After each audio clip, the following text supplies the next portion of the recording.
Salut, c'est Hugo, j'espère que vous allez bien. On est samedi et qui dit samedi dit nouvel épisode des 5 actus de la semaine. Installez-vous, très gros programme aujourd'hui, on va regarder tout ça ensemble. Et pour la première actu de la semaine, je voulais revenir sur la situation des hôpitaux en France qui est de plus en plus tendue avec la crise du coronavirus. Vous le voyez sur ces images, plusieurs manifestations des personnels soignants ont eu lieu depuis le déconfinement pour protester contre le manque de moyens matériels et humains dans les hôpitaux. Mais ce qu'il faut bien voir, c'est que ces revendications ne sont pas nouvelles. En janvier, déjà près de 400 chefs de services hospitaliers ont démissionné pour protester contre l'absence de solution donnée par le gouvernement. Forcément, avec la pandémie, le gouvernement a été obligé de répondre et ils ont d'abord annoncé des primes pour le personnel soignant allant jusqu'à 1500 €. Après ça, le gouvernement a souhaité rendre hommage au personnel soignant en créant une médaille spéciale pour les récompenser. Vous en avez peut-être entendu parler, cette médaille a créé la polémique puisque les soignants ont répondu en disant qu'ils ne voulaient pas de médaille mais bien des moyens concrets pour aider les hôpitaux. Mais alors, que réclament les soignants? Ce que réclament concrètement les syndicats hospitaliers, c'est plus de lits dans les hôpitaux pour pouvoir accueillir plus de malades, mais aussi plus d'argent pour les appareils, les médicaments, etc. En clair, il faut que le budget pour les hôpitaux en France augmente pour davantage de moyens humains et matériels. Pour répondre à cette demande, Olivier Véran, le ministre de la Santé, a annoncé la création de ce qu'il appelle le Ségur de la santé sur les salaires et les moyens de l'hôpital. En gros, c'est une concertation, un dialogue avec tous les acteurs de la santé en France qui va permettre de créer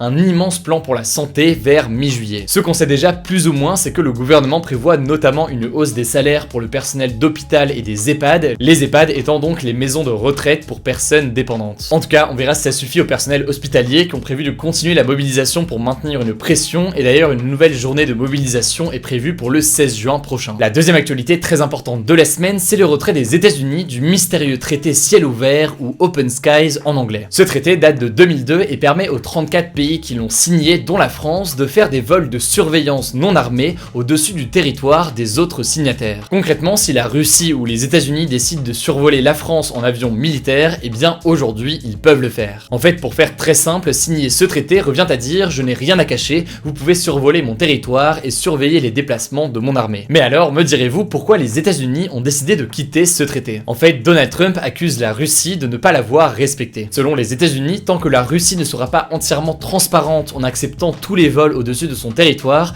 eh bien les États-Unis refuseront de faire de même. Dit comme ça, tout ça peut paraître un peu lointain et obscur, alors quelles sont les conséquences de ce retrait des Américains? Déjà, ça peut créer des tensions entre les États-Unis et les autres pays signataires, dont la Russie. En effet, les États-Unis accusent directement la Russie de violation du traité, ce qui revient à accuser la Russie de cacher ses activités militaires sur certains territoires. L'autre conséquence potentielle serait en fait une menace sur la sécurité internationale et notamment en Europe. D'après la Russie, le traité ciel ouvert permet de maintenir la paix et la sécurité notamment en Europe, puisque en gros, vu que chaque pays sait qu'il est surveillé, personne ne va mener d'action militaire dans le dos des autres pays. Il y aurait donc avec ce traité une sorte de confiance mutuelle. Or là, la Russie accuse les États-Unis de quitter cet accord et donc de mettre fin à cette confiance, et de l'autre côté, les États-Unis accusent la Russie de ne pas respecter l'accord et donc de leur côté non plus de ne pas respecter cette confiance. Alors quelles sont les prochaines étapes maintenant? Eh bien ce retrait américain sera officiel dans 6 mois, mais les Américains pourraient logiquement revenir sur la décision s'ils trouvent un accord avec la Russie. Bref, affaire à suivre, mais question de géopolitique que je trouve assez intéressante. Si jamais vous voulez davantage d'informations, je vous mets des liens directement en description. Troisième actu de la semaine, avant de repartir après sur un sujet politique, dans cette actu, on va se plonger sur le secteur de la culture qui s'adapte au confinement et à la crise actuelle. Déjà, vous le savez sûrement, les salles de cinéma sont fermées en France depuis le 14 mars et aucune date n'a été annoncée pour leur éventuelle réouverture. Du coup, plusieurs villes en France ont mis en place des drive-in, mais alors, qu'est-ce que c'est? Le principe, il est simple, vous venez avec votre voiture, vous vous garez sur une place de parking avec d'autres automobilistes, et devant vous, il y a un écran géant avec un film qui est projeté. L'avantage, c'est que ça permet de voir des films en grand écran tout en respectant la distanciation physique puisque les gens restent logiquement dans leur voiture. Mais il n'y a pas que le cinéma qui a réussi à se renouveler, il y a aussi la musique ou encore les jeux vidéo. Face à l'interdiction de rassemblement, certains artistes ont décidé de faire leurs concerts directement en ligne sur des jeux vidéo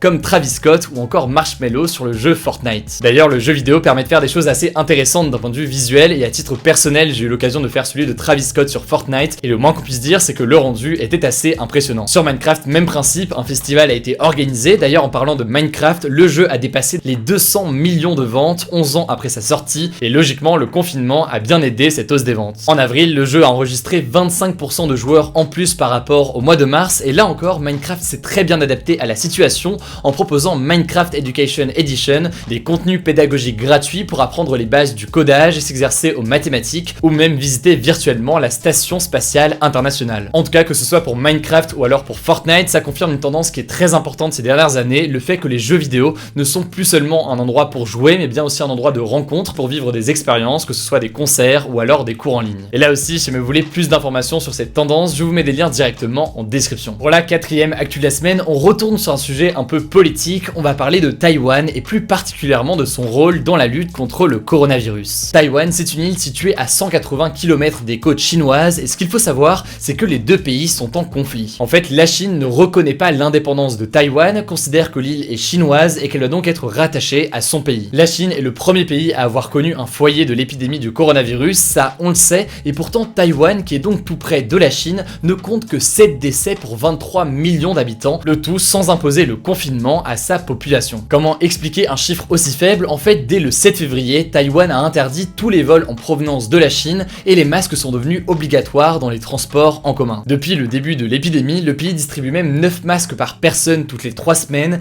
et produit plus de 10 millions de masques tous les 3 jours. En gros, pour faire simple, ils ont pris les mêmes mesures que la France, mais quasiment 2 mois plus tôt et avec des moyens de production beaucoup plus importants. Mais en plus d'avoir réussi à lutter contre le Covid-19, eh bien Taïwan s'est aussi lancé dans une diplomatie des masques. En gros, concrètement, le pays distribue plusieurs millions de masques chaque semaine aux pays européens et aux États-Unis, une distribution qui ne plaît pas du tout à la Chine puisqu'elle fait apparaître Taïwan comme une nation indépendante, ce qui peut aussi aider les autres pays. Malgré tous ces efforts, Taïwan n'est pas autorisé à assister aux assemblées de l'Organisation mondiale de la santé, et ce depuis 2016. La raison, elle est simple, pour intégrer Taïwan, il faudrait l'accord de tous les pays, or la Chine refuse. Conséquence, cette semaine, des diplomates du Canada, des États-Unis, d'Australie, de la France, de l'Allemagne, de la Nouvelle-Zélande, de Grande-Bretagne ou encore du Japon ont demandé à ce que Taïwan intègre les réunions à l'OMS. A noter aussi que Taïwan a affirmé que 5 navires de guerre chinois et un porte-avions venaient de pénétrer sur leur territoire. Concrètement, vous l'aurez peut-être deviné, certains spécialistes craignent que la Chine, en difficulté par rapport au soutien de plusieurs pays envers Taïwan, tenterait actuellement de reprendre Taïwan de force. Bref, là aussi, situation géopolitique très intéressante et on va vous tenir au courant dans les jours à venir, d'abord sur YouTube et puis sur Instagram, si vous n'êtes pas encore au courant. Chaque soir sur Instagram, on poste un résumé de l'actualité qui se lit en moins d'1 minute. Si vous n'êtes pas encore abonné, le nom du compte c'est Hugo Décrypte. Pour la dernière actu de la semaine, je voulais vous parler d'un bad buzz autour de la chanteuse Lana Del Rey qui a éclaté cette semaine sur les réseaux sociaux et qui a fait naître un vrai débat concernant le féminisme. Ce qui s'est passé jeudi, c'est que la chanteuse Lana Del Rey a posté un long message sur son compte Instagram pour annoncer la sortie de son prochain album. Le truc, c'est que dans ce message, elle en a aussi profité pour régler ses comptes avec des détracteurs qui la critiquent depuis plus de 10 ans. Pour la faire courte, et je vais vous expliquer après, elle ne comprend pas pourquoi on lui reproche d'écrire des chansons sur les violences dans les relations amoureuses, alors qu'on ne reproche pas à des chanteuses comme Ariana Grande, Nicki Minaj ou encore Beyoncé de parler de sexe et de tromperie. Évidemment, et vous allez voir pourquoi, son post a fait beaucoup parler et certains internautes n'ont pas manqué de lui faire savoir. Premier élément donc, selon Lana Del Rey, parler de violence dans les relations, c'est parler de sa propre vie et donc lui reprocher de parler de ça revient en fait à la censurer. Le truc, c'est que ce que lui reprochent ses détracteurs, ce n'est pas tant de parler de violence conjugale, mais plutôt de rendre ces violences conjugales romantiques. Ils ont notamment repris les paroles de sa chanson Ultraviolence dans laquelle elle dit, je cite, « Il m'a frappé et c'était comme un baiser ». Deuxième problème, certains ont souligné l'hypocrisie potentielle de son message en disant que elle aussi, Lana Del Rey, avait parlé de sexe et de tromperie, comme elle accuse aujourd'hui Nicki Minaj ou encore Beyoncé de le faire. Enfin, dernière chose qui fait polémique, c'est qu'elle s'en est prise directement aux féministes au sens très large en disant qu'elle ne menait pas les mêmes combats qu'elle